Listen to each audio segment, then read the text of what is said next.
வணக்கம், welcome to friendly catalyst with Gopika. ஆசை இல்லாத ஒரு பர்சன் இருக்காங்களா?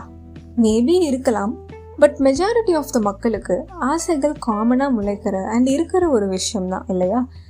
எனக்கு என்ன வேணும், எப்படியெல்லாம் வாழணும், என்னெல்லாம் பண்ணணும்னு ஆசைப்படுறேன், இப்படி எக்கச்சக்கமான ஆசைகளை நமக்குள்ளே வச்சுருக்கோம். பட் உங்களுக்கு அது எல்லாமே நடந்துருச்சா? இல்லை நடந்துட்டு இருக்கா? இல்லை அந்த எல்லா டிசையர்ஸுமே கண்டிப்பாக நடக்கும்ன்ற முழுமையான நம்பிக்கை இருக்கா? சிலது ட்ரூவாக இருக்கும், சில டிசையர்ஸ் நிறைவேறாமல் போயிருக்கலாம். ஏன் நான் ஆசைப்பட்ட ஒரு விஷயம் கிடைக்கலன்னு நீங்கள் யோசிச்சு பார்க்கும் பொழுது அந்த பர்சன் தான் எனக்கு கொடுக்கல, எனக்கு அது சரியாக அமையலை, நடக்கலை, ஃபேட், ராங் டைமிங்ஸ், இந்த மாதிரி நிறைய காரணங்கள் சொல்லுவோம்.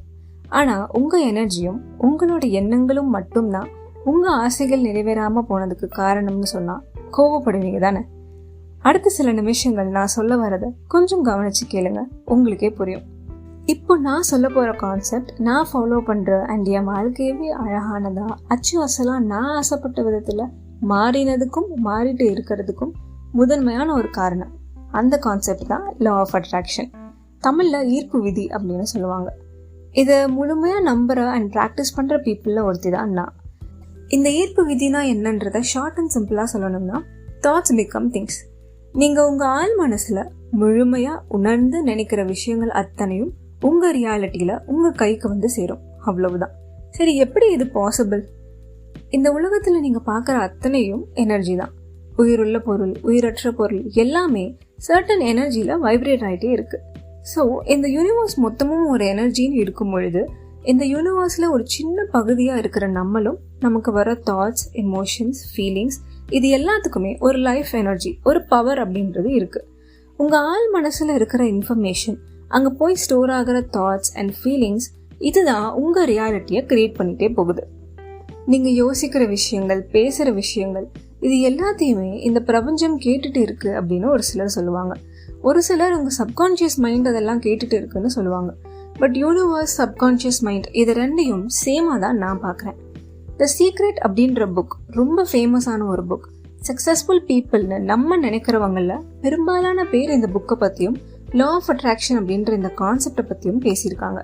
இந்த புக்கில் சொல்லப்பட்டிருக்கிற கோர் பிரின்சிபல் என்னென்னா, உங்களோட தாட்ஸ் அண்ட் ஃபீலிங்ஸ் என்ன ஃப்ரீக்வன்சியில் இருக்கோ அந்த சிமிலரான ஃப்ரீக்வன்சியில் இருக்கிற விஷயங்கள் தான் உங்கள் கைக்கு கிடைக்கும். ஃபார் எக்ஸாம்பிள், நிறைய பணம் வேணும்னு ஆசை இருக்கும். பட் டீப் டவுன் சப்கான்ஷியஸ்லி அவங்க ஆப்போசிட் ஃப்ரீக்வன்சி தாட்ஸை திங்க் பண்ணிகிட்டே இருப்பாங்க. எனக்கு இவ்வளோ கடன் இருக்குது, இவ்வளோ பணத்தை என்னால் ஹேண்டில் பண்ண முடியுமா? எனக்கு தான் டேலண்ட்டே இல்லையே, எப்படி என்னால் கோடிக்கணக்கில் பணம் சம்பாதிக்க முடியும்? ஷார்ட் டைமில் நிறைய பணம் சம்பாதிக்கிறது பாசிபிள் தானா? அது கஷ்டமாச்சே, என்னாலலாம் நிறைய பணம் சம்பாதிக்க முடியாது, நான் இதுக்கு டிசர்வபிள் தானா? இந்த மாதிரியான எண்ணங்களை யோசிச்சுட்டே இருந்தால் உங்களுக்கு கடன்கள் அதிகமாகிட்டே போகிற மாதிரி இருக்கும். அல்லது பணம்ன்றது பெருசாக மல்டிப்ளை ஆகாமல் ஸ்டாக்னண்ட்டாக போயிட்டு இருக்க மாதிரியே இருக்கும்.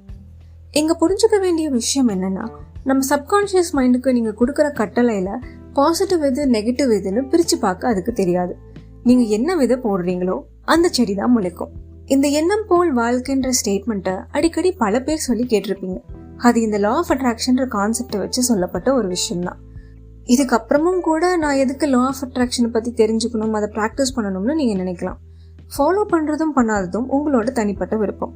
பட் சப்போஸ் உங்களுக்கு ரெசனேட் ஆகி இந்த பிரின்சிபல்ஸை ப்ராக்டிஸ் பண்ணிங்கன்னா ரிசல்ட்ஸ் கண்டிப்பாக கிடைக்கும் அப்படின்றதுல மட்டும் மாற்று கருத்தே கிடையாது. பிகாஸ் லா ஆஃப் கிராவிட்டின்றது எப்படி 24/7 ஒர்க் ஆகிட்டே இருக்கோ, சிமிலர்லி லா ஆஃப் அட்ராக்ஷன் அப்படின்றதும் ஒரு யூனிவர்சல் லா. அதுவும் 24 மணி நேரமும் ஆக்டிவ்லியே தான் இருக்குது. ஸோ எந்த சுச்சுவேஷனாக இருந்தாலும், நீங்கள் யாராக இருந்தாலும் சரி, this will work for you. இந்த எபிசோடு உங்களுக்கு பிடிச்சிருந்தா உங்கள் ஃப்ரெண்ட்ஸ் அண்ட் ஃபேமிலி மெம்பர்ஸ் கூட ஷேர் பண்ணி ஒரு கான்வர்சேஷன் ஸ்டார்ட் பண்ணுங்கள். இப்படி பண்ணுறது மூலிமா நீங்கள் அவங்களோட லைஃப்பில் ஒரு கேட்டலிஸ்ட்டாக மாற முடியும். அண்ட் இந்த எபிசோடை பற்றின உங்கள் காமெண்ட்ஸை இன்ஸ்டாகிராம், இமெயில் அண்ட் லிங்க்டின் மூலமாக என் கூட நீங்கள் ஷேர் பண்ணலாம். And I will see you soon in another episode.